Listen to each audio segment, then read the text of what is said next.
হয়েছে কত টাকার প্রজেক্ট? 850 কোটি টাকার প্রজেক্ট। ওটা 1000 টাকা ধরছি, 1000 কোটি টাকার প্রজেক্ট হবে আজকের ডেটে। গত বছরে আমাদের অর্থবর্ষে পশ্চিমবঙ্গ সরকারের হেড বাজেট কত ছিল আপনারা জানেন? কেউ জানেন কি? 25,000 কোটি টাকা। 10.5 কোটি মানুষকে হেলথ ফ্যাসিলিটি দেবে, স্বাস্থ্য পরিষেবা দেওয়ার জন্য 25,000 কোটি টাকা বরাদ্দ ছিল 10.5 কোটি মানুষের জন্য। গেল কোথায়? বুঝতে হবে না? মমতা ব্যানার্জি ট্যাক্স থেকে ছাপিয়ে দিচ্ছে নাকি? আপনার আমার মেহনতের টাকা। সকালবেলা এই বাজারে এসে যদি সবজি বিক্রি করেন তারও ট্যাক্সের টাকা ওই 25,000 কোটি টাকা দিয়ে আছে। আবার যে এসি রুমে বসে বিজনেস করেন তারও ট্যাক্সের টাকা আছে। তো টাকাটা গেল কোথায়?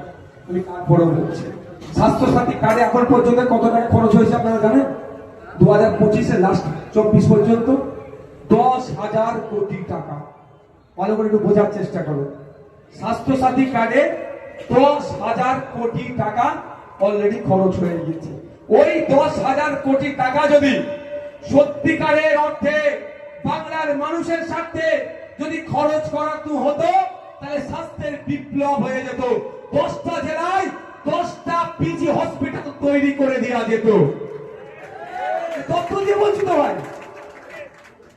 এটা আপনার পাড়ার নেতার নাম জানো না? তৃণমূলের যে আছে সে থেকে আর